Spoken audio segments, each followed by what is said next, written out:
Good afternoon. My name is Christy Matheson, and I'll be your moderator for today's press conference. Before we begin, I'd like to introduce Premier Stephen McNeil and our Chief Medical Officer of Health, Dr. Robert Strang. Go ahead, Premier. Thank you, Christy. Before I turn it over to Dr. Strang to give you an update on COVID-19, I want to acknowledge that our province has experienced its first death from COVID-19. To her family, there are no words that I can say to take away the pain and suffering that your family is experiencing today, other than I hope that you know this entire province has its arms wrapped around you as a family as you go through this very, very difficult time. Dr. Strang will now give us an update on the rest of the cases. Thank you, Premier, and I too would like to give my extreme condolences and sympathy to the family of the individual that unfortunately has passed away from COVID-19. Today we are announcing 17 new cases of COVID-19, bringing the total number of confirmed cases to 310. Currently, we have 11 individuals in hospital, and 66 people can be considered to have recovered from COVID-19. A bit more detail: the individual that has died is as is in the press release, is a woman in her 70s from the Cape Breton area with a lot of underlying medical conditions. That's all the information that we will be providing on this specific case. It's unfortunate that this death has happened, but we do know the sad reality of COVID-19 is that people do die from this disease. It is a serious issue and a serious concern. It's why we're doing what we're doing. If we just did nothing and let COVID-19 blaze through our communities, it would be over soon, but we would have hundreds and hundreds of preventable deaths, people dying directly from COVID-19 and also dying from other medical issues that an overwhelmed healthcare system could no longer deal with appropriately and as necessary.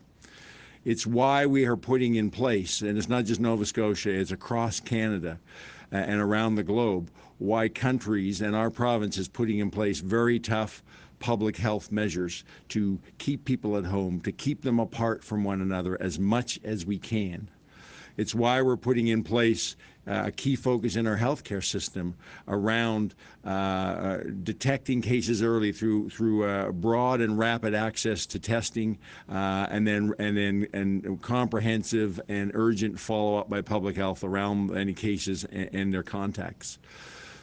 It's why we've announced on the testing side, we've announced yesterday we're no longer testing people just based on travel. In fact, we removed travel as a criteria because we know that we have some community spread here in Nova Scotia. We don't have wide community spread, but we need to be out in front of this to minimize any further community spread. We have established temporary assessment centers in communities where there's concerns about increased activity. We opened one up in Elmsdale and Enfield on Sunday. Today we are opening up a temporary assessment center in North Preston. There are concerns about increased disease activity as well as the patterns of how the disease has been spread and other underlying issues in these communities of North Preston, East Preston, and Cherrybrook that we need to understand more, and going in with a temporary assessment center is part of working with the community to help understand those issues. We're working very closely with community leadership and community leaders in these communities. They share the concerns and have their own concerns, and we're working very collaboratively to understand this issue.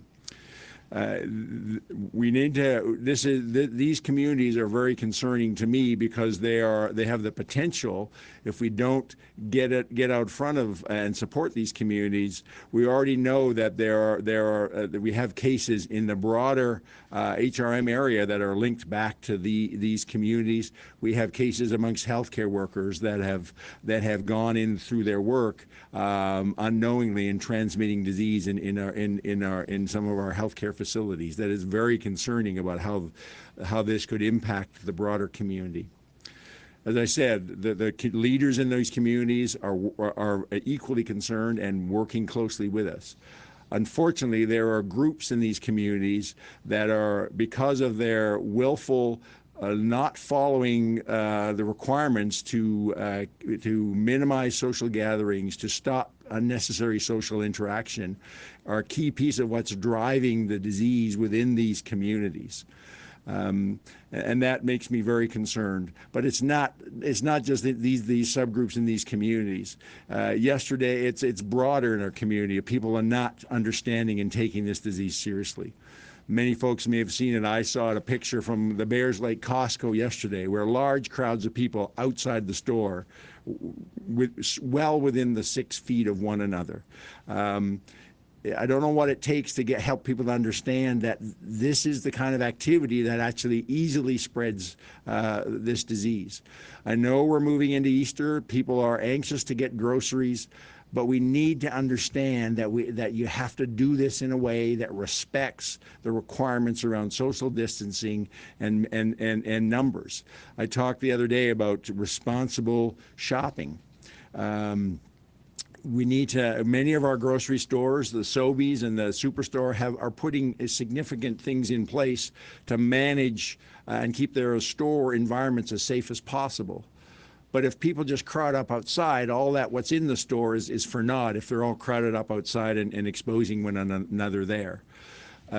So I bring that forward as an example that there are just too many instances of people still not getting it. And by doing that, you're putting us all at risk. I was in conversation today with my colleagues in the Labor Department of Labor around occupational health and safety, and they are going to be visiting all the grocery stores, the big box stores over the next couple of days, working with them to create as safe an environment as possible. But again, it can only be safe if Nova Scotians who necessarily going to those stores take the actions that they need to take to keep each other safe. This disease, today's tragic news, is a stark reminder that this is a serious disease. While there are people in our community, seniors, people with underlying health conditions that are most vulnerable for severe disease and dying, you look around the world, they're not the only ones. If you look even in North America, we are seeing previously healthy young people also getting severe disease and dying. This disease does not respect age. People, there are certain people somewhat of age that are at higher risk, but none of us are at no risk. If we don't do what we need to do, what the Premier and I have been talking about for the last few weeks, and what I emphasized the other day, that we need at least 80% of us, ideally 100%, but at least 80% of us doing the public health measures that help protect each other, and doing that extremely well. All it takes is dipping down to 70%, and then the sacrifice that the 2/3 of us are doing is for naught. And then we will have a situation of a disease spread that's unable to be managed, a healthcare system that's overwhelmed. And if that happens, make no mistake, Nova Scotia is close-knit. All of us in our families will be touched by somebody who's severely ill and somebody quite likely dying. So it will affect all of us. So my plea again today is that all Nova Scotians, we need to come together, do what's necessary to stay home, keep apart from each other outside the home as much as possible. Only go out into your communities if essential. If we can do this over the next few weeks, we will have a substantive impact, and we will together, we'll be able to look back on this and say, as Nova Scotians, we came together and we saved a lot of lives in our community. If we don't, then we have a different story to tell. So I'd like to tell the first story.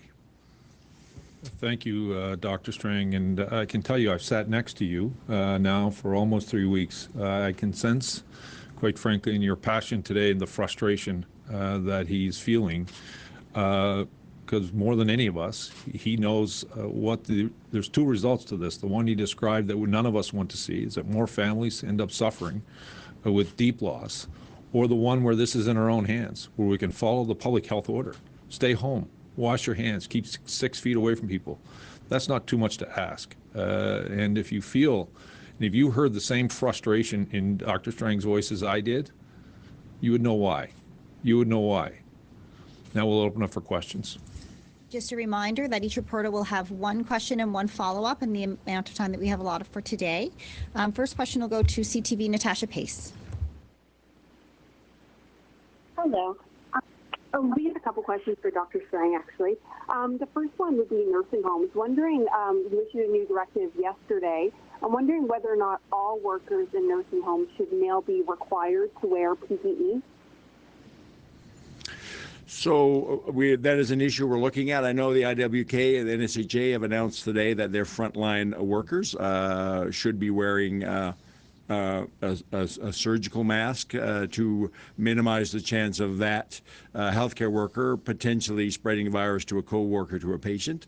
It's an area that we're actively looking at within the continuing care sector, as well as our community providers such as EHS. Quite frankly, we have to make sure we can do this in a way that respects our ongoing challenges around supplies of personal protective equipment. Natasha, do you have a follow-up? I do. This can be for the Premier or for Dr. Strang. You mentioned the photo that's floating around online about Costco. I was at some stores today. There's still long lineups, and as you mentioned, we are heading into the Easter weekend. I guess what's the message for people? Is there a concern that we could see a spike in cases if folks don't follow the directives that you've put out and start to gather, and especially as they're kind of all going into the stores in droves right now? That's absolutely the concern.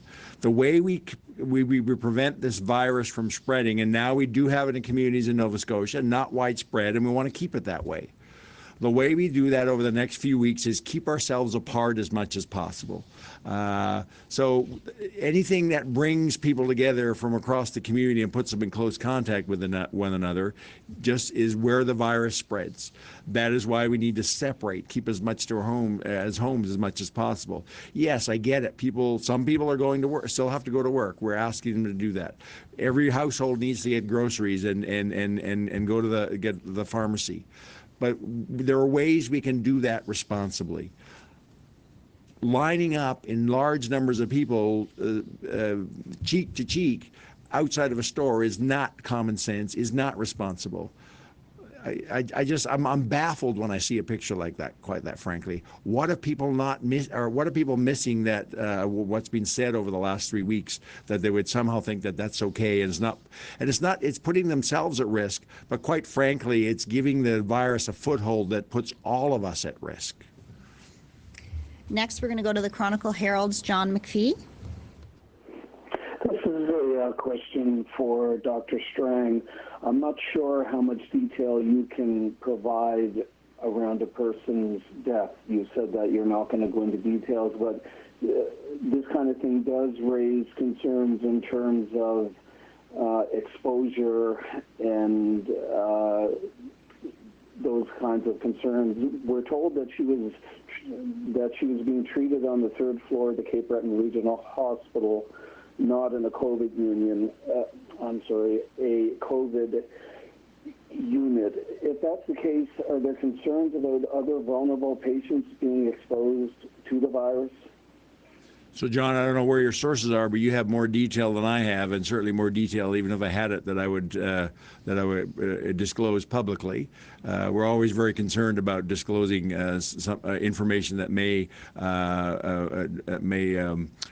disclose people's family's privacy.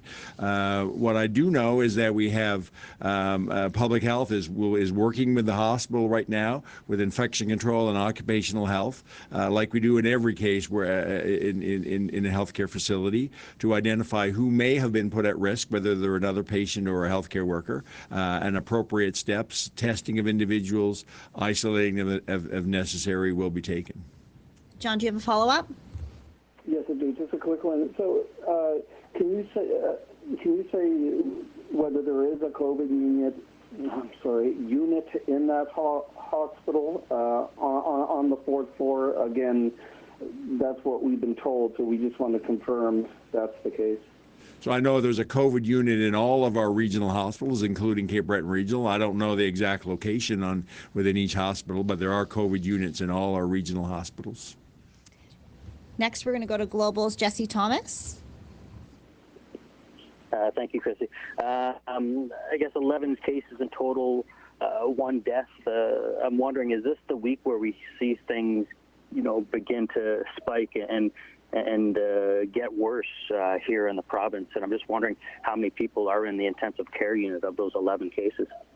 My understanding of the 11 that there are 4 that are in the intensive care and 5 who are in more non-intensive units.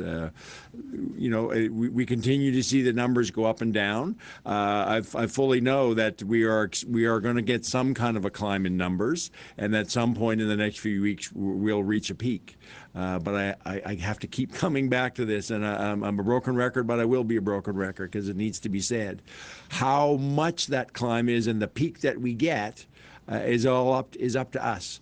It's the things that we've just been talking about that bring people together, that allow the virus to get more of a foothold in our communities, and then could put us in a position. If we need to look at is Ontario and Quebec, where they have wide community spread.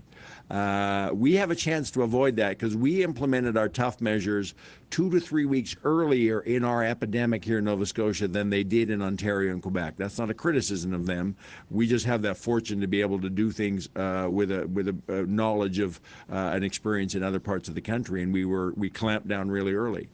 But unless we stay clamped down and we have that minimum of 80%, hopefully a lot more than that, doing what's necessary, we will end up in a situation like Ontario and Quebec. And believe me, that is not a pretty picture and is not where we want to be as a province. Jesse, do you have a follow-up? Thank you. I'm picking up on your frustration and the broken record thing. I understand. I guess I want to go with the community spread. Can you just tell me what's your evidence of community spread and how rampant is it? I know we want everyone to stay home, but I think we need to understand the numbers to really, give people the knowledge and understanding that this is a scary disease. I'm just wondering, what's the evidence of community spread and how many cases do we know now that have no relation to travel at this point or other known cases? So if we look over all our cases that have happened over the last month, we still know about 90% of those are related to travel or contact with a known case. But if you look more recently, we have more and more cases where, even though maybe a contact with a known case, that known case themselves isn't clearly linked to travel. And we have a number of clusters of groups that people interacting with each other in multiple cases where the only explanation we have is that originally the virus got inserted into that group and from somewhere that must have come from the community and now is continuing to spread within that group within the community. You can draw your conclusions. We have stood up temporary assessment centers in the East Hants corridor and now in the Prestons and Cherrybrook. That is clearly what our epidemiology is showing, where we have increased disease activity and other factors that would require us to put the temporary assessment center in place. Having said that, we have cases across the province.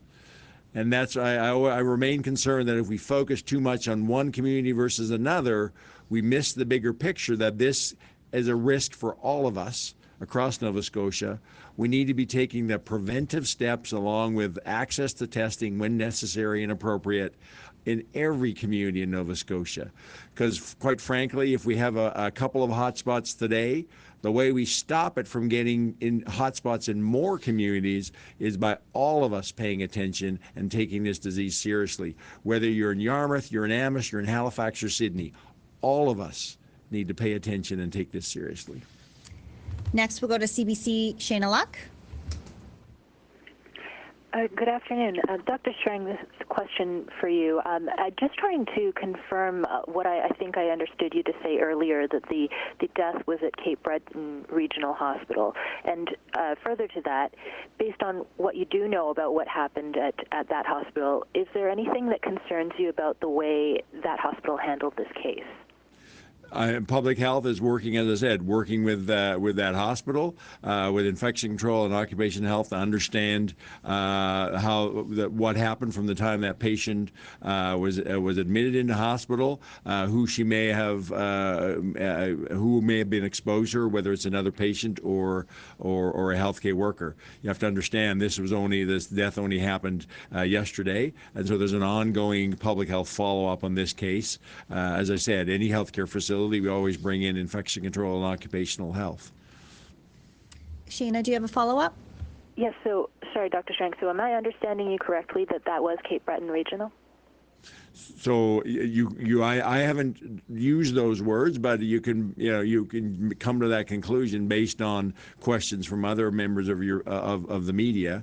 I think you got to understand that I am very careful always, and in the health system we are very careful always to only give necessary information to make sure we're not disclosing the private information of any individual or any other family. And I think the media needs to understand if they go beyond that, they're potentially doing that to a family.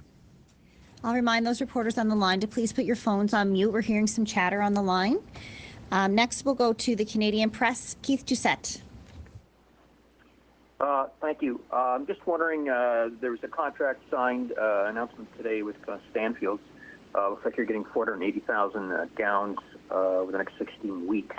I'm wondering what that means to the overall supply of PPE in the province. Is that going to help? Is that only a fraction of what you need, or is it going to put you over the top in terms of being where you need to be in order to address this virus on the front lines? Well, they've signed a contract, as you know, with the national government. We have a contract with them as well to supply us that will build on what we currently have, which the supply, as I said yesterday, takes us for about a month, and this will add on top of that with the ability for us to order more, which I'm sure if required or need to be, we will. And I also want to say there are other companies inside of Nova Scotia that are looking at, and hopefully we'll be able to communicate in a few days, that will be preparing and other parts of the equipment that we'll require to ensure that we have an ongoing supply. Keith, do you have a follow-up? Yeah, I'm just wondering what that supply looks like now. Are we in a situation where we could have potential shortages if we don't get this up and running fairly quickly, and it looks like we're going to?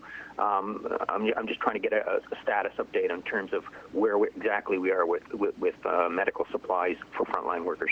So we have about a month's supply under current protocols. That would include the decisions that were made today by both the Nova Scotia Health Authority and the Advocate a few days ago. So we would have enough current supply for about a month, and when you factor in the orders that we've already put out, they'll take us into late May, early June in terms of supply. Next, we'll go to Cassandra Nadeau-Lamarche with Radio Canada. Good afternoon. So this is for Dr. Strang. So when calculating the number of cases per capita, so per 100,000 people, we are pretty much neck and neck with Ontario. So does that worry you? As yesterday, and you've mentioned it today too, you said that provinces like Ontario were 2 to 3 weeks ahead of us. So I think it's a bit of a false conclusion to base the overall disease activity just on number of positive tests. You also have to understand what is the testing strategy. What's the likelihood that somebody who actually has COVID-19 is actually going to be tested positive? I think we have a very robust testing capacity. You've heard me talk over the last week how my admiration for my colleagues in the microbiology lab of how they've increased by 5-fold at least the number of tests they can process in a day. We've rapidly expanded our testing capacity, and we've removed the travel criteria. Ontario is a very, very different situation. In fact, they've had to back away from testing because their system is so overwhelmed. So I am much more confident and comfortable that we have a much greater likelihood. We're not detecting detecting every case. I'm not naive to that. But we are detecting the vast majority of cases here in Nova Scotia, and with an adjustment of our testing strategy in the last week in the lab capacity, I think we'll continue to have that ability. Other provinces, for a number of reasons, one of which that their epidemic was much further progressed before they were able to get their arms around it, are in a very different place. Cassandra, do you have a follow-up?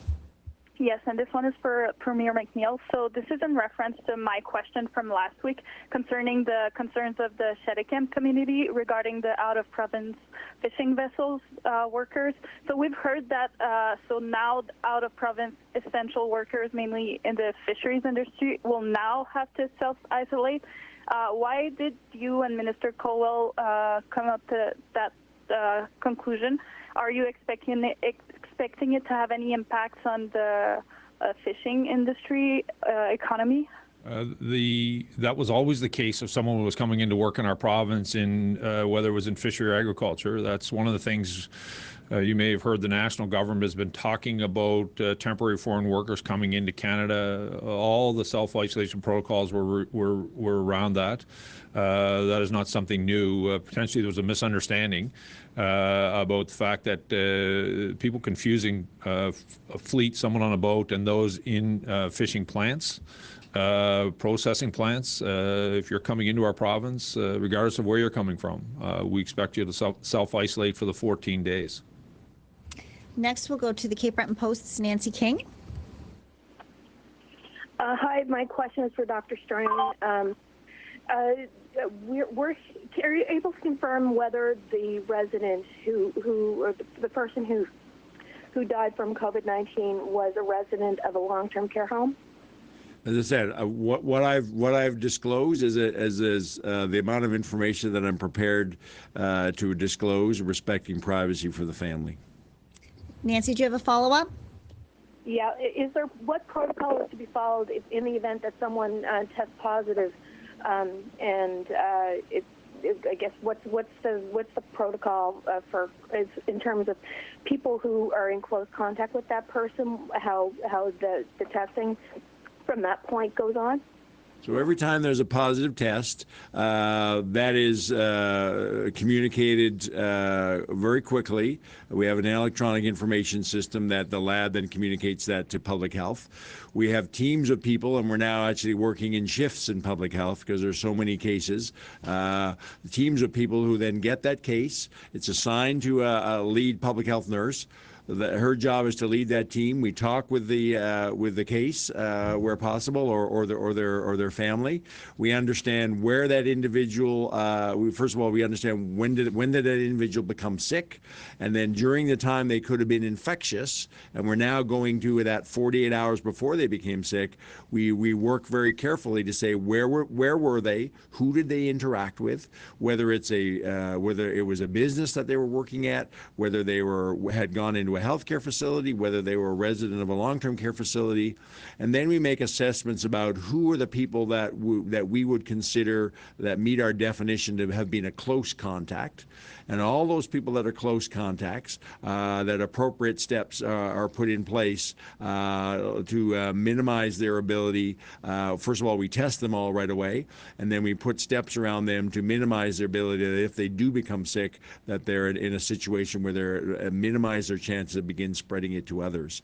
It's that rapid identification of cases and all their contacts that actually is critical. It's one half of the critical pieces that are necessary to minimize spread within a community. If you know where your cases are and who their contacts are, and wrap a system around them to minimize them spreading the disease, that is the one half. The other half is all the broad public health measures that are happening in the community to minimize the number of cases that you have to take those second steps on in the first place. Next, we'll go to News 95.7's Chris Halef. Thank you. This question is for Dr. Strang. We mentioned it earlier, but the NSHA says that healthcare workers who work in patient care areas and other public areas will now be provided surgical and procedure masks at work as of this afternoon. This is obviously a great step forward in limiting the potential of the spread of the virus, but do you feel that this should have been implemented sooner? No, I think this is a lot of the justification for this is actually of the fairly newly evolving evidence that we can actually have people who are what we call, the term we're using is pre-symptomatic, so they may be very mildly ill, maybe a little bit of a headache, a little bit of a scratchy throat, not enough for them to even maybe recognize until we go back and talk to them once they become more severely ill. Or people can be even asymptomatic and be somewhat infectious to others. It's the recognition of that, which is fairly new evidence of being conclusive around that is the justification for healthcare workers. This is not about healthcare workers being protected from the patients. It's actually about the healthcare worker who may be pre or asymptomatic and minimizing the chance of them spreading to a coworker or to a patient by wearing a surgical mask when they're providing frontline care. As I said earlier, we're looking at this for the rest of the health system as appropriate. Chris, do you have a follow-up? I do. This one's also for Dr. Strang. You touched on it earlier, but there seems to be a misconception in some that this virus impacts only older demographics. And that may be why people continue to ignore public health protocols, as you guys mentioned over at Costco there. You said this has the potential to have severe impacts on people of all demographics, all ages. Could you just elaborate on that and maybe explain to people once again that everybody may be at risk? So if you look at how this disease is played out in places like China, which have kind of gone through their wave, we know that there are the risk of getting severe disease and dying is much higher in certain groups based on age and underlying health condition. But that does not all mean that there's no risk for others. So there is a certain percentage of people, of teenagers and above. We do know that younger children, it seems to be by and large almost all mild disease. But even teenagers in the 20s and 30s, a certain percentage of those people will get severe disease and some will die. Just not as much as people in higher risk groups. But I think it's important that people understand that. And if you have widespread of this disease, then you get significant numbers. So even if the risk of dying may only be a few percent in younger age groups, if you have large numbers of people in that age group who are infected, the actual total number of people who will die in that age group can become quite substantial. So it's important that everybody recognize that we are, as I said, we are all at risk to ourselves.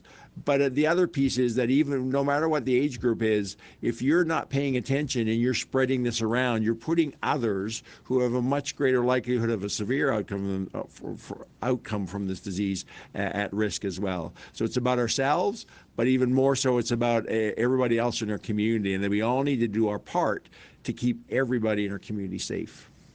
Next, we'll go to Lindsay Armstrong with All Nova Scotia.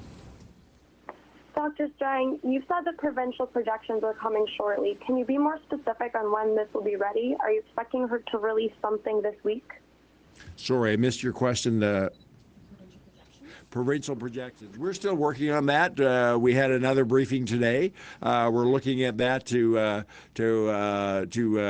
finalize where we're at with that, and what if actually how that's used both within the healthcare system to inform healthcare decision making and public health decision making, and how much of that then also gets communicated to the public. Lindsay, do you have a follow-up? Yeah, every province is taking a different approach to disclosing information. Ontario has released death projections. Newfoundland and Labrador is releasing cases by community, even breaking it down by suburb. We've heard the reasons why you're releasing less information in Nova Scotia, but people are confused why there's no consensus among your provincial counterparts on how to share COVID data.